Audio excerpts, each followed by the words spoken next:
자, 코인업TV 2018년도 11월 16일 2부 방송 진행하도록 하겠습니다. 자, 오늘은 어제와 다르게 다양한 이유로 조금 늦게 방송을 시작했기 때문에 2부 방송도 지금 시작되게 됩니다. 자, 일단은 비트코인의 가격 하락, 그 다음에 코인판의 전반적인 분위기, 그리고 여러분들이 대부분 느끼고 있는 그 공포감의 정체, 그러면 그것이 어떻게 되는 것이냐, 실제에 대해서, 대응에 대해서도 일부 방송에서 어제와 마찬가지로 좀 더 다른 관점에서 디테일하게 보고 마무리 지었습니다. 자, 이제 알트코인을 볼 건데, 일부 방송에서 대응으로 제시했던 전략 중에 하나, 즉, 대부분의 코인들은 어쨌든 간에 이유와 상관없이 비트코인의 영향력 아래에 있기 때문에 비트코인이 하락하고 시총이 줄어듦에 따라 대부분의 알트코인들도 가격이 아주 고꾸라졌습니다. 그런데 모든 코인들은 아니죠. 근데 대부분입니다. 근데 모든 코인들은 아니기 때문에 그 대부분에 속하지 않는 코인이 있다. 그 중에 하나가 제가 늘 이제 강조해서 살피고 있는 또 엄청난 수익률을 이제 저희 VIP 회원분들한테 줬던 덱스코인이죠.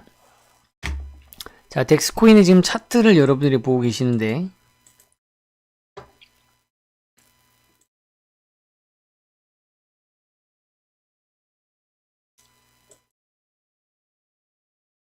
자, 오늘 바로 이 부분입니다. 이 부분이 중요하죠. 자, 이 부분이 계속 떨어지는 것 같던 매도세를 마무리시키고 반등시키는데 굉장히 중요했던 포인트입니다. 오늘 있었던 일이고요. 이것은 바로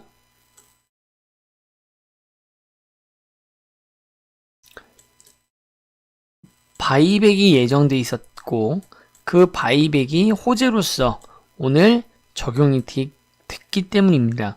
바이백이라고 하는 것은 말 그대로 일정 금액을 이용해서 일정한 수량, 즉 그 금액만큼 시장가에서 회사에서 사들이는 겁니다. 즉 바이백이라고 하는 것은 자사 매입과 아주 유사한 개념이라고 생각하시면 좋을 것 같고요. 다만 코인에서, 특히 거래소 코인을 가지고서 거래소 코인이 바이백을 한다라고 하는 것은 단순히 그 코인을 갖다가 사들이는 것에 그치는 것이 아니라 사서 그것을 유통시키지 않고 소각에 한다는 의미가 있습니다. 예를 들어서 100개를 가지고서 샀어요. 근데 100개를 사들였는데 그것을 다시 유통시킨다면 이게 무슨 희소성이 있겠습니까? 자, 그런데 내가 바이백을 하고 이 바이백 한 것을 전체 유통량에서 없애버리는, 즉 소각이라고 하는 것이 자연스럽게 붙기 때문에 바이백 자체가 희소성을 담보로 하는 호재로서 작용을 해왔던 겁니다. 덱스 같은 경우는 두 번째 바이백이죠. 첫 번째 바이백은 실패했었고 이번에 두 번째 바이백은 성공적이었다. 그 이유는 여러 가지가 있겠지만 가장 대표적인 것이 옛날에 한번 제가 이 덱스코인에서 설명드렸던 바로 그 부분인데,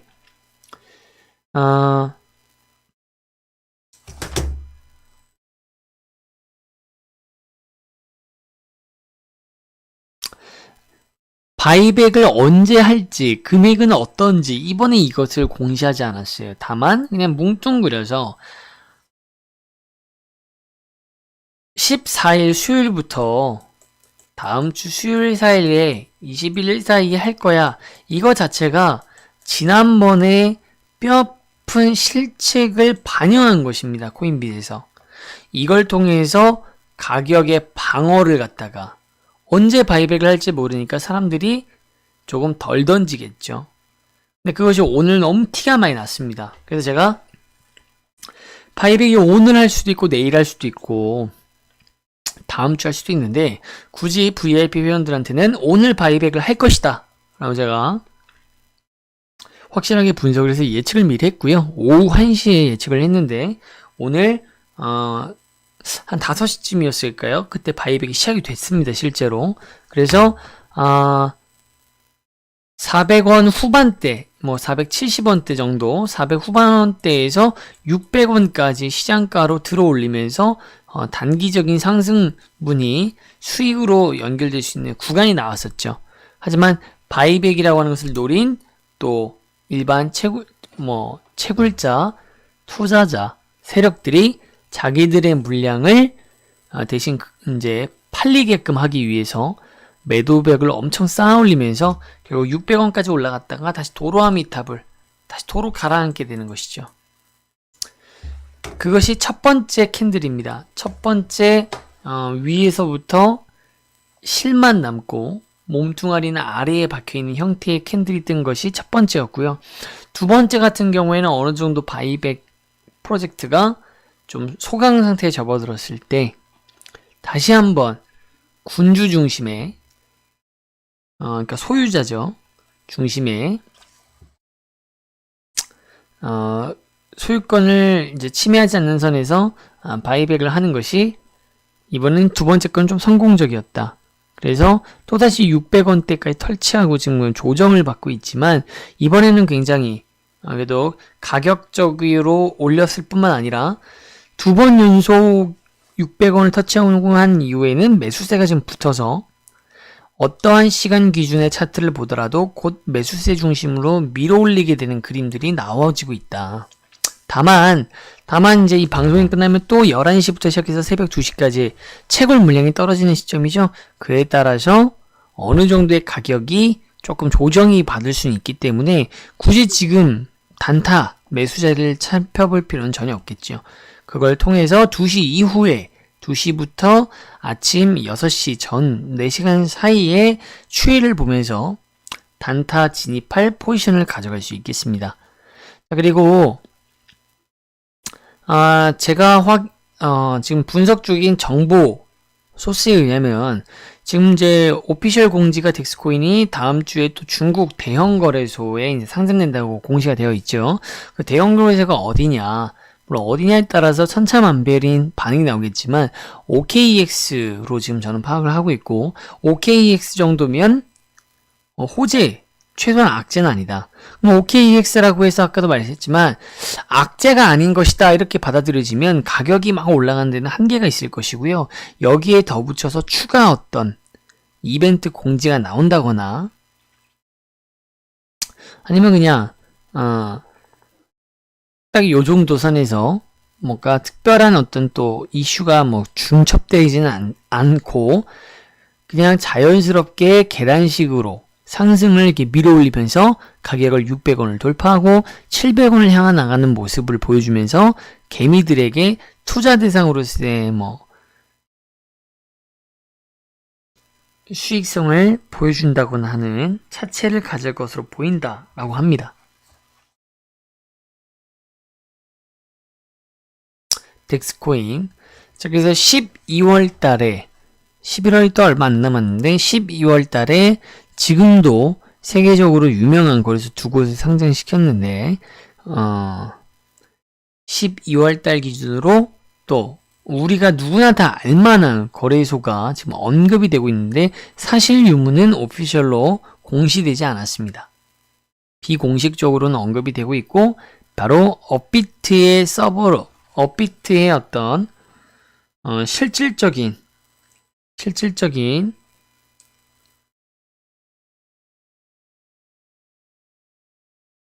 마스터키의 역할을 하고 있는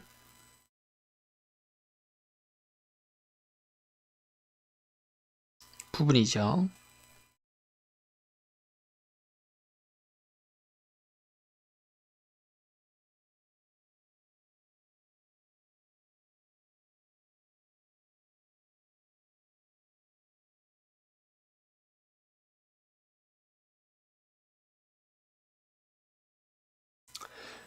자, 그래서 현재 추세는 굉장히 좋고 누구나 다 알 법한 거래소의 추가 상장에 대한 어떤 찌라시 얘기가 흘러나오고 있고요. 나머지는 다 찌라시에서 그치지 않고 실제로 반영된 것이기 때문에 참고해 주시면 될 것 같습니다.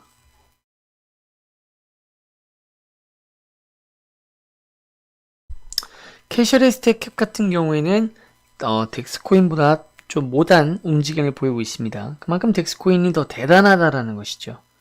그리고 유저 친화적인 투자자 친화적인 행보를 걸으려고 노력하는 모습이 보이기는 합니다. 본질이 어디 안 가기 때문에 얼마나 또 오래 갈지 또는 그걸 통해서 무엇을 또 노리고 있는 것인지는 우리는 알 수 없지만 말이죠.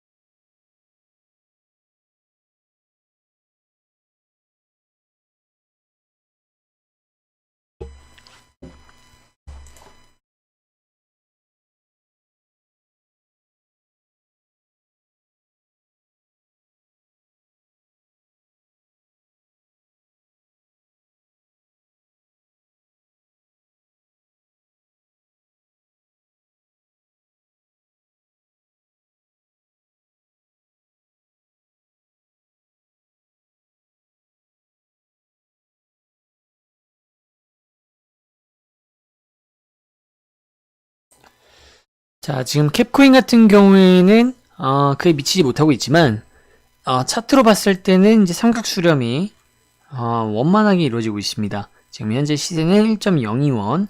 여러분들이 보시다시피 대상승의 어떤 웨이브로 봤을 땐 두 번째 웨이브가 되겠고요. 이런 형태의 웨이브가 전에 최고점 2.2원을 찍을 때, 2.2원 이상을 찍을 때 있었습니다. 자, 그런데 지금은 어쨌든 현재와 연관선상에서 살펴봐야 되기 때문에 지금 부분에 수렴 결과 이미지를 차트화해서 보여드리고 있고요. 비트코인에서도 살펴봤다시피 수렴의 결과는 언제나 확실해야 된다.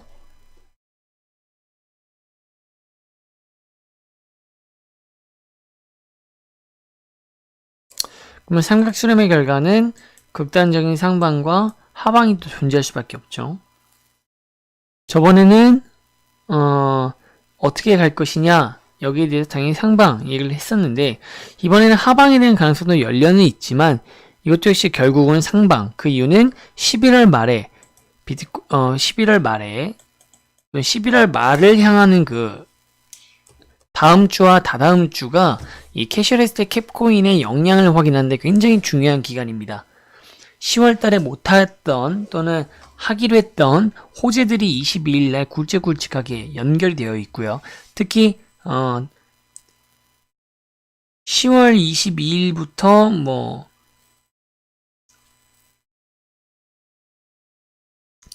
특별히 어떤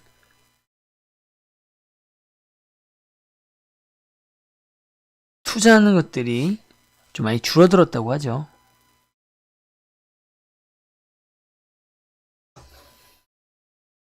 어, 11월 22일을 기준으로 11월 22일 를 기준으로 완전 막내한테 이제 완전 막내라고 할 수 있는 캐셔리스트의 코인들 중에서 뭐 이오스 블랙 이런 친구들한테 좀 있었던 볼륨들이 지금 다시 형님들이라고 할 수 있는 메이저 코인들한테 지금 몰리고 있단 말이죠. 11월 22일이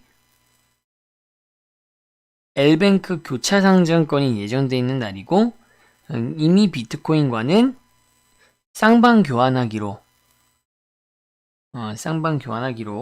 예정이 되어 있다. 그래서 시세의 어떤 변동성을 계속 눈여겨보시면 좋을 것 같고요.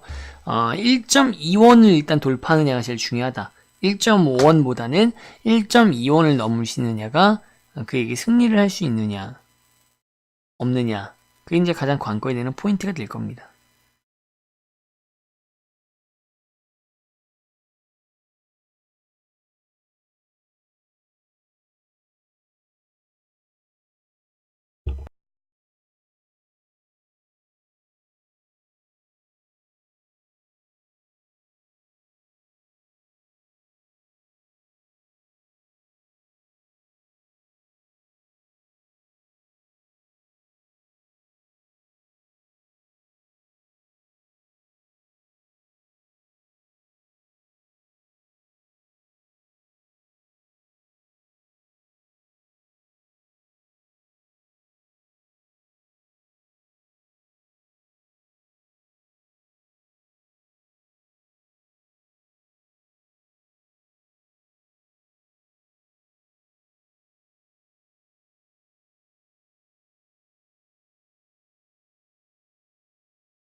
이벤트 내용은 뭐 별게 없네요. 코인제스트 같은 경우에 쭉 한번 제가 읽어보고 있었는데 뭐 별건 없기 때문에 코인을 한번 살펴보는 걸로 하겠습니다.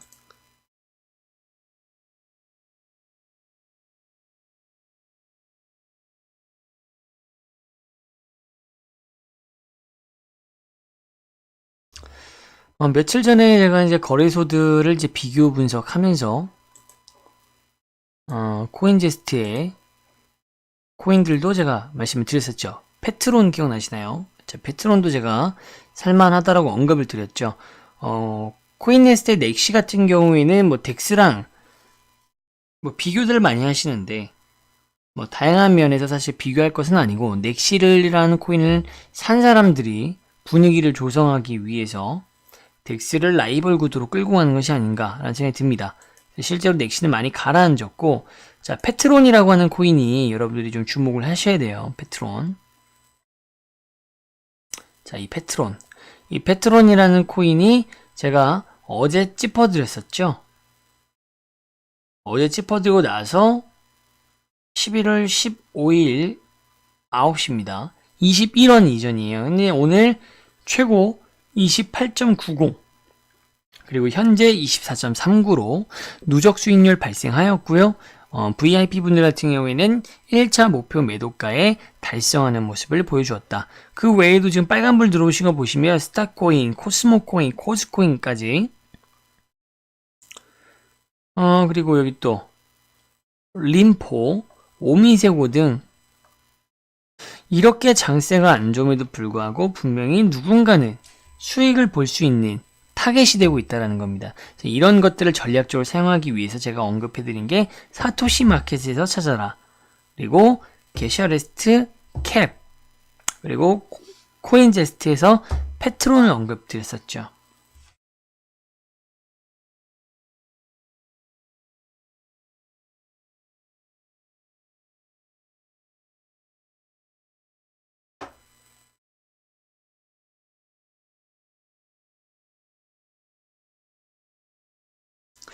제가 옛날에 코즈코인의 차트를 보는 것 같네요. 4시간 본 기준은. 조만간 반동이 한번 오겠지만 그것이 과연 이 112라고 하는 시장가 라인에서 횡보를 하다 올 것이냐 그보다 더 아래에서 할 것이냐 이 두 개가 결정돼 있는데 제가 보기에는 매도 구간이 아직 안 끝났기 때문에 후자에 좀 더 가깝지 않나. 요거 넥시는 언제 봐도 썩 제가 볼 때마다 모니터링 할 때마다 매수하기에 적합한 타이밍이 나오지는 않고 있습니다.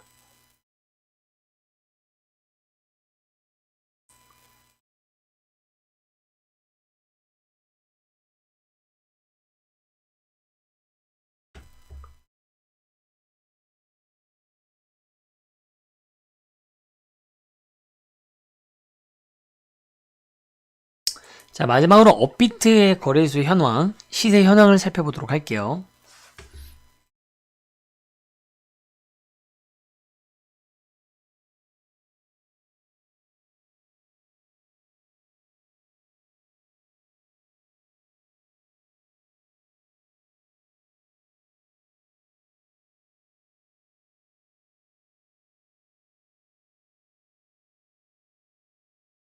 지금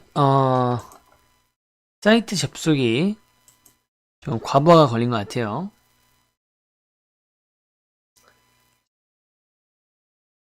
업비트 같은 경우에는 방송 전에 봤을 때 제가 대응법을 말씀드린 것처럼 사토시 마켓이 굉장히 조금 이런 장세 대비 굉장히 수익이 좀 골고루 분산돼서 꽤 높은 수익률들이 발생하고 있었고요.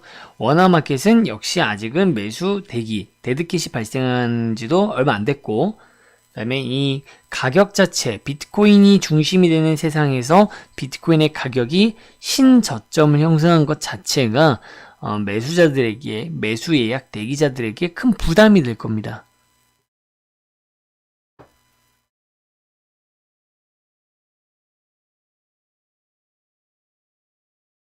지금 업비트 같은 경우에도 지금 렉이 심한지 갑자기 뭐 반영이 되고 있지 않는데요.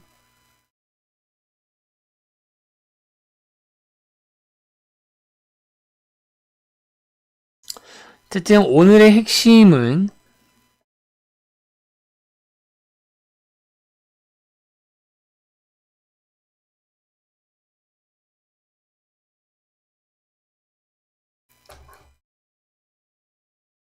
자, 오늘의 핵심은 비트코인의 하락이, 가격은 하락했지만 추세가 꺾인 것은 아니다.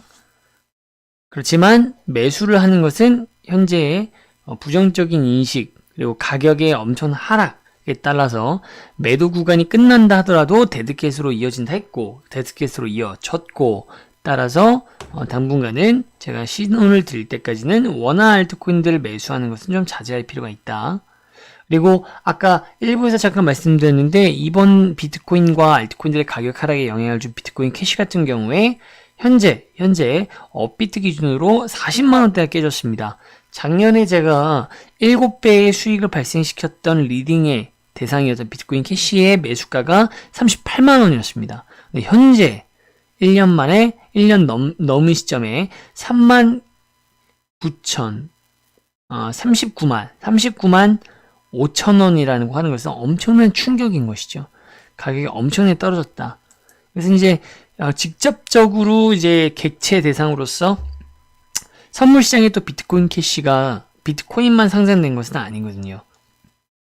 비트코인 캐시를 엄청나게 찍어 누를 때 숏 물량들도 마찬가지였겠죠. 아주 어마어마하게 작살이 났습니다.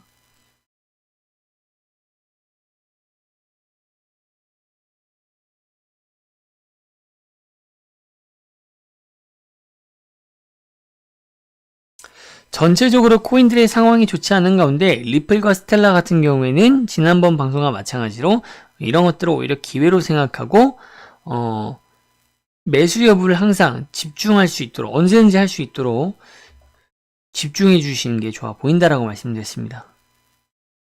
스텔라, 리플.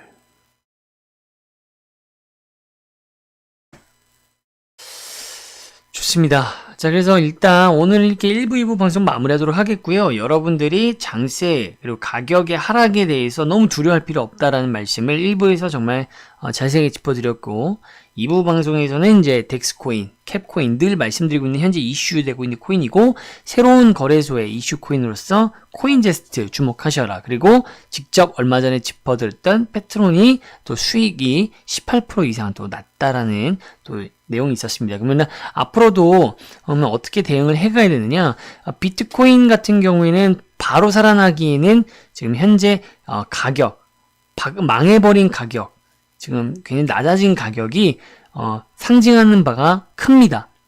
별 의미 없이 떨어졌음에도 불구하고 가격이 이제 줘버리는 의미, 무게감이라는 게 있죠. 6,000달러도 저항선으로 만들어버렸기 때문에 바로 급격하게 회복되는 것은 좀 보기 어렵다. 늦어도 이번 주 월요일, 빠르면 이번 주 일요일 날까지는 지금과 같은 데드캣 추세가 이어지고 나서 가격이 점차 회복해 갈 것이기 때문에 아직은 원화 알트코인과 비트코인을 매수하지 말고 나중에 매수 여부를 판단하시고, 지금 보유하고 있는 비트코인은 사토시 마켓을 활용하시고, 보유하고 있는 놀고 있는 유동자금은 중소형 거래소 제가 3개로 추린 거래소들을 통해서 다시 한번 수익을 따져보자. 덱스 같은 경우에는 이제 곧 채굴 물량이 어쨌든 쏟아질 것이기 때문에 많이 하락은 안 하더라도 어쨌든 조정을 받을 것이니까 그 이후 새벽 2시 이후에 우리가 추가 진입 여부를 여러분들께 자유롭게 따져볼 수 있겠다, 이렇게 말씀드리겠습니다.